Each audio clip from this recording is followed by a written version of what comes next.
everyone. My name is Yogesh and I'm going to take you through the occupational English test preparation. To begin with, we will start with an introduction to let you know the basics of the course, as in why is it designed, what is the purpose of the course, and what are the basic modules or the contents. So OET is the Occupational English Test. It is designed to validate English skills of healthcare professionals for them to operate in English-speaking ecosystem.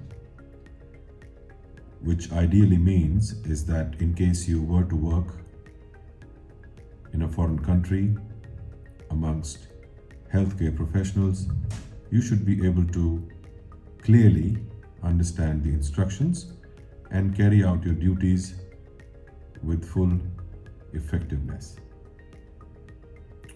OET is also relied upon by the statutory authorities like the governments, the government centers, healthcare centers, educational and research institutions, especially in the countries like the UK, the US, Ireland, Australia, New Zealand, Dubai, and Singapore, as an authentic result of English testing. Like for student visa, it's IELTS or PTE in many countries.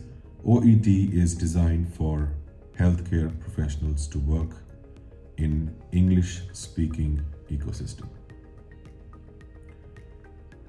So in all, there are 4 modules: listening, reading, writing, and speaking.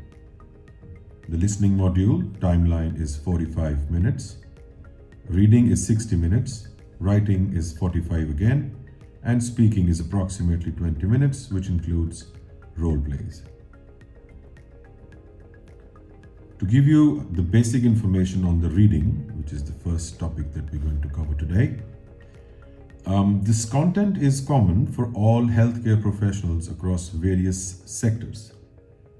So this is a common task to be undertaken by all the test takers. It does not matter which category of medical work they're involved in. The basic motive of reading as a module is that one should be able to clearly understand topic, instructions, and follow-up action suggested from the given text.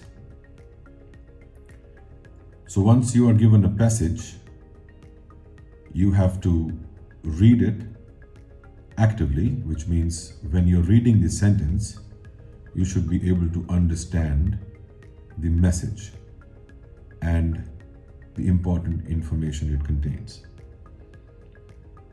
One way to do that is to identify the following things, like the proper nouns, like the names of places, people, medicines, not the generic names, just the brand names, treatment, procedures, and other things.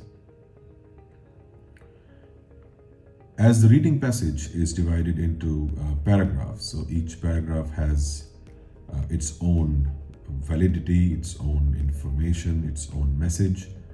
So one should be able to identify the change or trend. For example, if the information is moving from basic stage to an advanced stage, or the information is coming across in a sequence, that first step was X, then we moved on to the Y, and we ended up into the Z. So this information is usually understood by focusing on the top, middle, and bottom part of the paragraph. In front of you is the question paper reading subtest, part A. In this you have to, there is a place for your passport photo, the candidate number, last name, first name, middle name, profession, venue, test date. And more importantly, if you look at the instructions to candidates, it says the time is 15 minutes. So let me take you through the basic instructions, and believe you me, these are very important. Do not open this question paper or the text booklet until you are told to do so. It's time to wait and watch. Listen to the instructions carefully and do as you are told. You must write your answers in the spaces provided in this question paper. So you have to be careful of the spaces, be mindful of writing within the categorized limits. You must answer the questions within the 15-minute time limit, so there is no extra time. So time management and careful planning is going to be the key. 1 mark will be granted for each correct answer. Answer all questions. So in case you're short of time, a calculated guess could be the right thing to do. Marks are not deducted for incorrect answers. At the end of the 15 minutes, hand in this question paper and the text booklet. So both things should be handed over. Do not remove OET material from the test room. I'm sure nobody intends to do that, but in case it comes across your mind, please be mindful that this is part of the instructions, and in case you do not follow the instruction, the suitable action will be recommended by the authorities. So in part A, as I told you, the time is 15 minutes.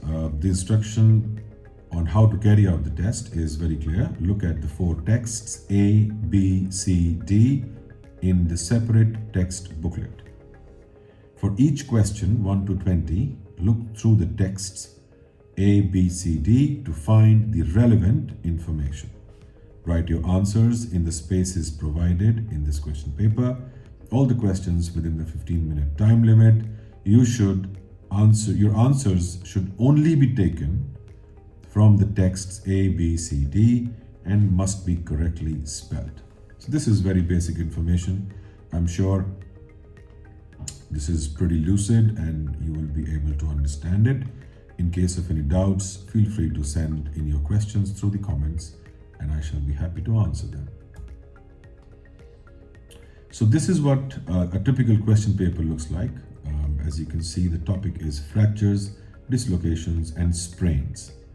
So question number 1 to 7 is, in which text can you find information about? So when they say text, they mean text A, B, C or D.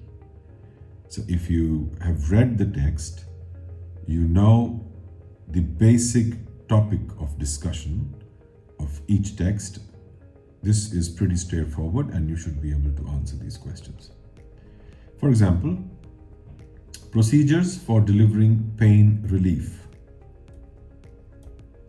So in case, if you can look at the screen, these are the 4 texts. If we go back, the first question was procedures for delivering pain relief. So pain relief is going to be the important word or the key word, as a lot of people say these days. Let's see if we can find pain relief. If we go to the text A, it says fractures often occur following direct or indirect injury. Example, twisting, violence to bones. Clinically, fractures are either closed when the skin is intact or compound where there is a break in the overlying skin. So the basic definition of fractures, dislocation and sprain is given in text A. Simple fracture of limbs. Immediate management, clinical assessment and management is described in text B. If you see carefully, in the immediate management, it says halt any external hemorrhage by pressure bandage or direct pressure. Second is immobilize the affected area. Third is provide pain relief. So let's go back to the question. The question is procedures for delivering pain relief. So if you see carefully the procedures, we have to find the procedures. The clinical assessment is the next that we should look at. Patient history, perform standard clinical observations, perform physical examinations. So this is just a part of diagnosis. Now comes the management. Splint the site of fracture, elevate the limb. If in doubt over an injury, treat as a fracture. Administer analgesia to patients in severe pain. If not allergic, give morphine. If allergic to morphine, use fentanyl. Then you have the option of analgesia or X-ray if possible. So this is the way we have to go through each of the paragraphs and then try and attempt the questions from 1 to 20. The first section, 1 to 7, is you may use one letter more than once, and then you have to just find the text, and you have to write A, B, C, or D in the spaces provided.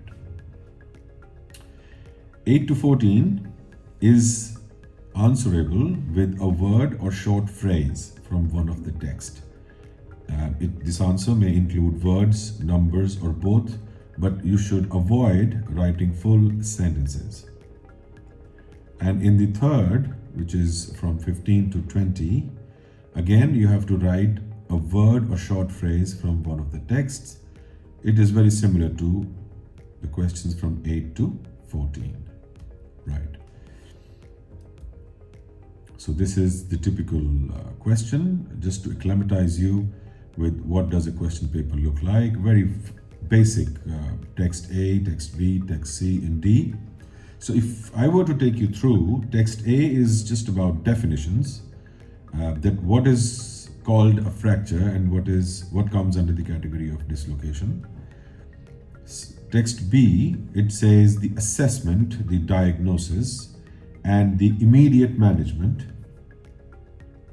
Text C is the drug therapy protocol, which means that what drug is to be administered, in what form, what is the strength in terms of the quantity, the route of administration, whether it is nasal or intravenous or intramuscular, and other forms. The recommended dosage as per the age, weight, and other parameters, and the duration.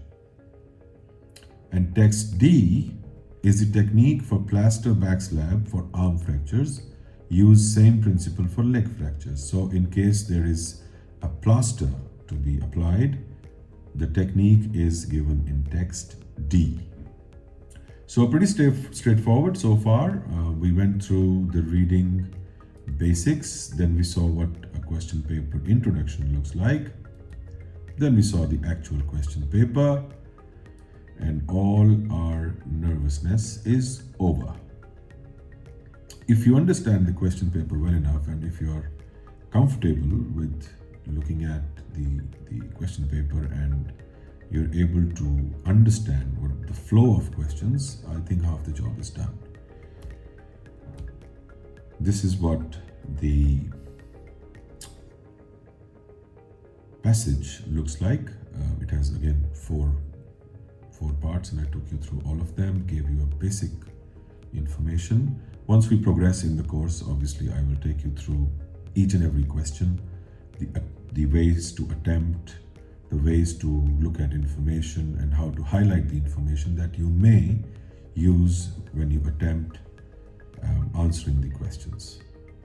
Okay, so this is basically the initial introduction about OET and the reading part. Very shortly we will be putting up the next video, which will take you through the listening, and I would request you to subscribe, add more people, and let's build this family which will take you through your journey to compete and win in this occupational English test. Signing off, wishing you good luck. Thank you very much. You take care.